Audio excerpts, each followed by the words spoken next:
अध्यक्षता में संपन्न हुई। पिछली बैठक तो भगोरिया पर्व को देखते हुए बड़वानी के अंदर की गई थी और जिससे भगोरिया को एक राष्ट्रीय पहचान भी प्राप्त हुई है। आज की बैठक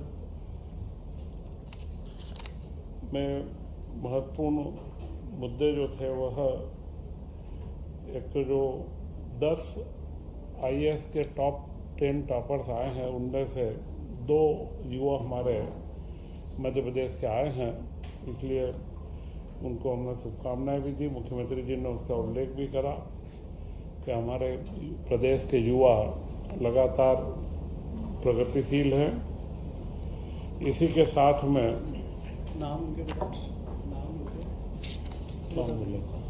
नाम आपको प्रेसमेंट में दे देंगे, दोनों का नाम सचिव के नाम। इसी के साथ में इस बार गेहूं उपार्जन में जो 2585 रुपये का केंद्र का मिनिमम समर्थन मूल्य था, उसमें मध्य प्रदेश सरकार ने पहली बार 40 रुपये का बोनस जोड़ करके और उसे 2625 रुपये में खरीदी करने का निर्णय लिया है। यह कदम जो हमारे घोषणा पत्र में 2700 रुपये का कदम है, उसमें यह क्रमबद्ध बढ़ने की शुरुआत हुई है और इसी के साथ में उड़द के ऊपर 600 रुपये प्रति क्विंटल की दर से बोनस देने का भी निश्चय किया गया है। कृषि वर्ष को इस बार मनाना भी है। कृषि से संबंधित सारे साल भर के कार्यक्रम तैयार हो रहे हैं और जिसमें विभिन्न क्षेत्रीय स्तर पर भी खेती को बढ़ावा मिले, वह पूरे प्रदेश के अंदर नई उन्नत तकनीक के साथ में खेती बढ़े, इन सब के बारे में लगातार योजनाएं बन रही है। परंतु जो हमारा मुख्य ध्येय है कि किसानों को उनकी उपज का पूरा मूल्य मिले और उसी के अंदर पूर्व में भी भावांतर योजना सफलतापूर्वक मध्य प्रदेश में जो लागू की गई है, इस बार गेहूं उपार्जन का भी पूर्णतया जो भाव वृद्धि करके हमने दिया है। इसी के साथ एक महत्वपूर्ण विषय था स्वामित्व योजना का, जिसमें 46 लाख परिवारों को चिन्हित किया गया जिनके पास में कोई अपने स्वामित्व के दस्तावेज नहीं है। उनके चिन्हांकन के पश्चात राज्य सरकार ने निर्णय करा कि उनका जो रजिस्ट्री जो करवाई जाएगी उसका स्टाम्प शुल्क माफ किया जाएगा। तो 3000 करोड़ के करीब का उसका भार राज्य सरकार पर आ रहा है, परंतु निःशुल्क वे रजिस्ट्रियाँ करवा करके राज्य सरकार अब उसका प्रारंभ करने जा रही है कि उन 46 लाख लोगों को उनके स्वामित्व के दस्तावेज प्राप्त होना चालू हो जाए। और इस संदर्भ में ही पिछले दिनों एक और महत्वपूर्ण घटना हुई है, जिसमें पचमढ़ी को जर्मनी के द्वारा ग्रीन डेस्टिनेशन के रूप में सर्टिफाइड किया गया है। तो यह मध्य प्रदेश के लिए उपलब्धि है और पचमढ़ी के विकास के लिए वहाँ के साडा प्लान को और इनको हम पूर्व में ही हम आगे बढ़ा चुके हैं। तो भविष्य के अंदर जो हमारा वन क्षेत्र है और उसी के साथ में पचमढ़ी एक ग्रीन डेस्टिनेशन के रूप में पर्यटन का बड़ा केंद्र बन पाएगा, इसके बारे में हम लोगों ने चिंतन किया है। और आज करीब करीब 7 विभागों की विभिन्न योजनाओं को निरंतरता की, जो 2026 से लेकर के उनको 31 तक का आगे करना था, उनकी निरंतरता बढ़ाई गई है। उसमें करीब करीब 33,240 करोड़ रुपए की मंजूरी 5 साल के लिए दी गई है।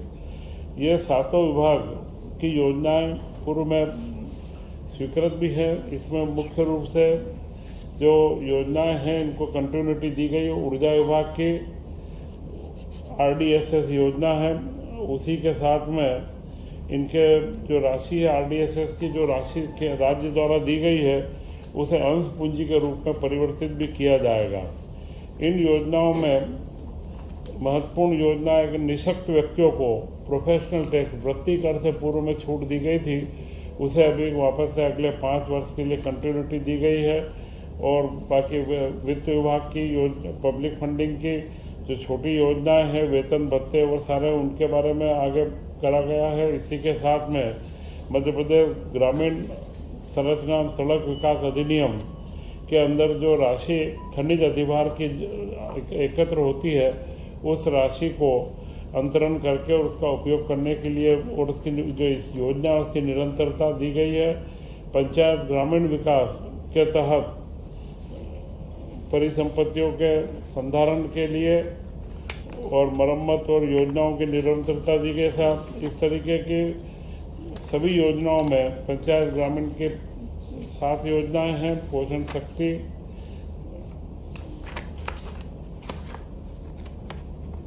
इसी के साथ योजना आर्थिक सांख्यिकी विभाग के अंदर नीति आयोग के सारे वेतन भत्ते और उनकी कंटिन्यूटी की योजना है। और जनजाति कार्य में पोस्ट मैट्रिक छात्रावास और उनकी जो योजना चालू है उसकी निरंतरता 610 करोड़ रुपए टोटल 33,000 करोड़ की है। उसकी सूची आपको उपलब्ध अभी करवा दी जाएगी। और अनुसूचित जाति अन्वेषण संस्था की निरंतरता दी गई है। जनजाति क्षेत्र में महिला बाल विकास में जो नोराड स्टाफ डैम आदिवासी महिलाओं का आर्थिक सशक्तिकरण, तेजस्वी ग्रामीण महिला सशक्तिकरण, इन समस्त योजनाओं की निरंतरता आगे दी गई है। महिला एवं बाल कल्याण संचालनालय, बाल अधिकार संरक्षण आयोग और राज्य महिला आयोग, इनके अंदर जो बजट की राशि है उसकी स्वीकृति दी गई है। और सूक्ष्म लघु तथा मध्यम विभाग का तीनों कार्य जो मुख्य निवेश संवर्धन की जो सहायता दी जाती है उसकी योजना को 26 से 31 तक तथा स्टार्टअप की योजना को 2026 से 31 तक वो विभाग के जिला व रीजनल कार्यालयों को निरंतरता के लिए इसमें आगे बढ़ाया गया है। 10,000 करोड़ के करीब इसमें सब्सिडी का प्रावधान है और स्टार्टअप में 600 करोड़ के करीब खर्च का प्रावधान दिया गया है।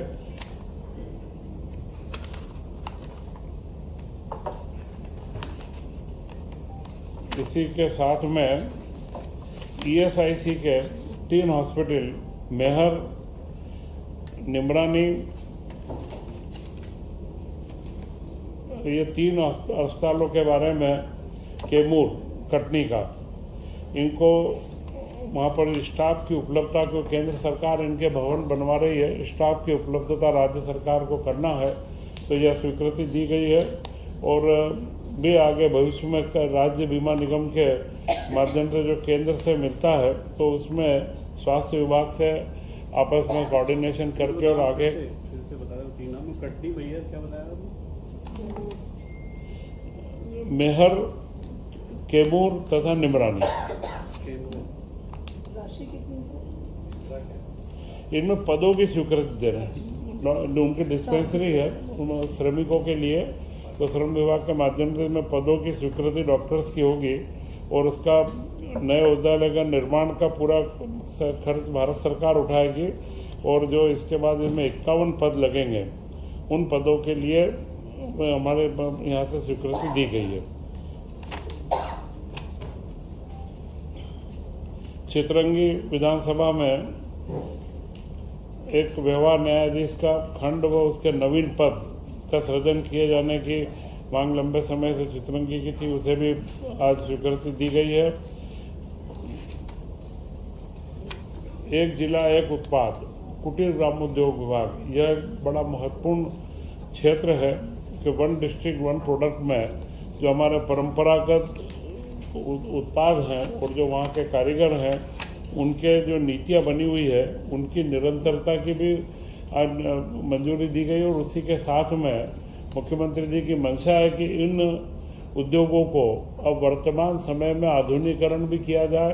तो उद्योग विभाग और कुटीर लघु उद्योग विभाग मिलकर के इन प्रोग्राम को, इनके कार्यक्रमों को आगे बढ़ाए और इनके अंदर जो भी सहूलियतें हो सकती है क्योंकि समय के साथ में बदलाव काफ़ी आए हैं। इनके टेक्नोलॉजी डेवलपमेंट या इनके टेस्टिंग की लैब की स्थापना हो या कोई कॉमन फैसिलिटी हो, तो इन सब के लिए एमएसएमई, उद्योग विभाग एवं ग्रामीण कुटीर उद्योग के विभाग के माध्यम से तीनों को संयुक्त रूप से योजना बनाने के बारे में भी आज निर्देशित किया गया है, जिससे वन डिस्ट्रिक्ट वन प्रोडक्ट में, जैसा ये सीधी के अंदर दरी एवं कारपेट, दतिया में गुड़, अशोकनगर में चंदेरी हैंडलूम, भोपाल में जरी, जरदोजी, पर्स व जूट के उत्पाद, धार में बाग प्रिंट, सीहोर में लकड़ी के खिलौने, उज्जैन में बटिक प्रिंट, तो इनमें 37.5 करोड़ रुपए की डीपीआर तैयार की गई है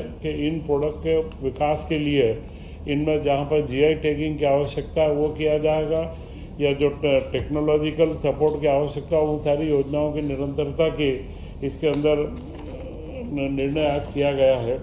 इसी के साथ आज के कैबिनेट में मुख्यमंत्री मोहन यादव जी ने एक महत्वपूर्ण योजना की शुरुआत भी करी है।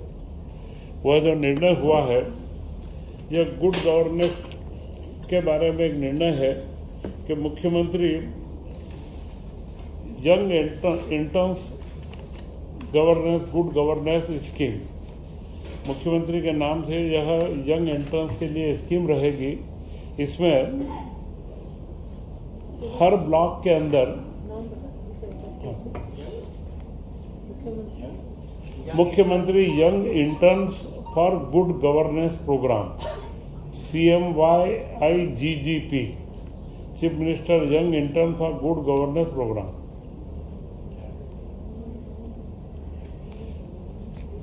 इसमें भोपाल में मॉनिटरिंग का पूरा रहेगा, जो अटल बिहारी सुशासन संस्थान है उसके माध्यम से इसको संचालन किया जाएगा, और हर ब्लॉक में मध्य प्रदेश के 15 युवाओं को इसमें चयन किया जाएगा और 1 साल के लिए उन्हें रखा जाएगा, और 1 साल और 3 साल तक ये योजना की निरंतरता रहेगी। इसमें उन युवाओं के माध्यम से डिजिटाइजेशन के माध्यम से सारे आंकड़े एकत्र किए जाएंगे, वर्तमान योजनाओं के भी, और उसका असर क्या है, सामाजिक असर और जो इम्पैक्ट क्या है, उसके बारे में स्टडी करने के लिए आंकड़े भी उपलब्ध होंगे। कौन सी शासन की योजनाओं में क्या दिक्कतें आ रही है, वह फीडबैक भी मिलेगा। परंतु सबसे महत्वपूर्ण है, इसमें जो 15 युवा हम जोड़ेंगे वे स्थानीय युवा रहेंगे। उन क्षेत्र के जो युवा हैं जिलों के, उन्हीं युवाओं को इसके अंदर जोड़ेंगे। उससे उन युवाओं के अंदर नई तकनीक व गवर्नेंस के बारे में जानकारी विकसित होगी, और उन युवाओं का चयन पारदर्शी तरीके से अटल बिहारी सुशासन संस्था की तरफ से किया जाएगा, और वे 1 वर्ष के लिए उन्हें अनुबंधित किया जाएगा। इसके बाद में 3 साल तक यह योजना चलेगी, तो यह 4,860 के करीब युवा पूरे मध्य प्रदेश के अंदर इंटर्न के रूप में काम करेंगे, और इनके माध्यम से शासन की योजनाओं का इम्प्लीमेशन भी और उनके बारे में फीडबैक भी क्या है, उन सबको एकत्र करके, और यहाँ स्टेट लेवल पर उसका एक डैशबोर्ड बनाया जाएगा, पूरा एक पोर्टल बनेगा, और MPSCDC के माध्यम से उसकी पूरी रचना बना करके कि हर योजना का जो हमारे अंत्योदय की जो हम बात करते हैं कि हर योजना का लाभ अंतिम व्यक्ति को मिले, तो वह जो अंतिम व्यक्ति तक हमारी योजना पहुंच पा रही या नहीं, उसका आकलन भी होगा, उसमें आने वाले व्यवधानों का निराकरण भी होगा। तो यह एक बड़ी महत्वपूर्ण योजना है कि किस तरीके से हम नए युवाओं की भागीदारी सुनिश्चित करें कि वे गवर्नेंस के साथ में इनकॉर्पोरेट हों और गवर्नेंस के बिंदुओं को भी समझें और गवर्नेंस के अंदर गुड गवर्नेंस में सहयोगी बने। तो यह एक महत्वपूर्ण योजना हमारे मुख्यमंत्री जी ने जो यहाँ से प्रारंभ करी है, मैं ऐसा मानता हूँ यह पूरे देश के लिए एक नया उदाहरण होगा, और जिससे हम मध्य प्रदेश में सुशासन की स्थापना की ओर हम आगे बढ़ेंगे। तो ये सारे जो बिंदु हैं, ये आज के पेमेंट उनको मानदेय के रूप में 10,000 रुपया प्रति माह एक युवा को दिया जाएगा। ब्लॉक में 15, टोटल 4,865 युवा पूरे प्रदेश में लगेंगे।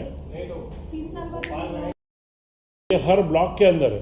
ये प्रदेश के पूरे हर ब्लॉक में 15 युवाओं को, स्थानीय युवाओं को इसमें जोड़ा जाएगा। उसके मापदंड किए जाएंगे, उनके पारदर्शितापूर्ण एक व्यवस्था बनाई जाएगी उनके सिलेक्शन की, चयन प्रक्रिया की, और वे युवा गवर्नेंस को समझे और साथ में डिजिटल सिस्टम से फीडबैक देने के अंदर वो सक्षम हो, सर्वे के अंदर भी सक्षम हो, और शासकीय योजनाओं को जनता के बीच में अवेयरनेस प्रोग्राम चला करके वो आगे बढ़े। ये सारे कार्य उनसे करवाए जाएंगे और 3 साल तक बाद में एक साल के उनमें नियुक्ति की जाएगी। और जो यहाँ पे मॉनिटरिंग का जो सिस्टम रहेगा, ये अटल बिहारी सुशासन संस्थान में इसका सेंट्रल हब क्रिएट किया जाएगा और यहाँ से इसको मॉनिटर करके और इसका एक डैशबोर्ड क्रिएट होगा जो मुख्यमंत्री जी को सीधा और संबंधित विभागों को, जिनकी योजनाओं का मॉनिटरिंग चालू रहेगा, उन समस्त विभागों को रियल टाइम में क्या स्थिति चल रही है फील्ड की, वह रोज की रोज तत्काल उनको जानकारियाँ भी मिलती रहेगी, या कोई तत्काल की आवश्यकता होगी तो उसको भी हम लोग फीडबैक देंगे, तो उन युवाओं के माध्यम से उसका फीडबैक तत्काल मिल जाए। यह एक बड़ी महत्वाकांक्षी योजना है। ये पूरा उसकी पारदर्शिता बता दीजिए, इसका कोई बजट इसमें करीब 170 करोड़ के आसपास का 3 साल का टोटल 170 करोड़ का इसका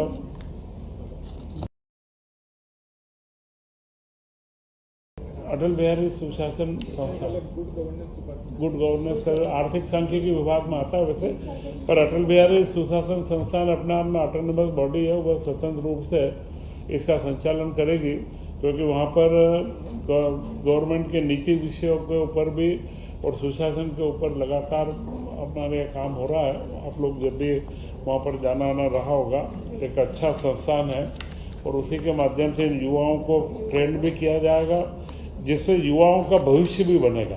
हर ब्लॉक में 15-15 युवा आधुनिक सर्वे सिस्टम और सरकारी तंत्र और उसकी योजनाओं के साथ में अवेयर होंगे।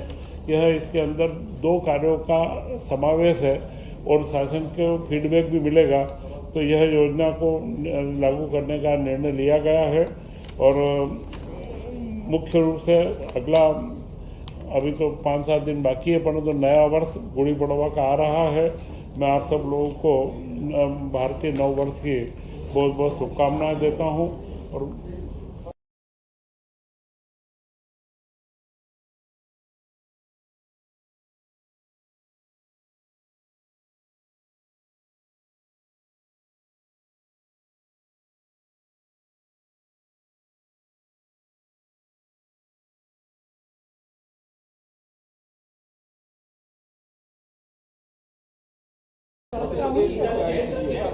मध्य प्रदेश में कोई भी समस्या पूरे देश में नहीं है। भारत के पास में पूरा उत्पाद की सारी उपलब्धता है और यह कार्य मध्य प्रदेश के अंदर भी कहीं पर भी कोई भी जगह पर सारे पेट्रोलियम सिस्टम में हमारे स्टॉक बराबर से हैं मध्य प्रदेश में, और मुझे नहीं लगता है कि मध्य प्रदेश में कहीं कोई कमी अभी ऐसी महसूस हो रही है।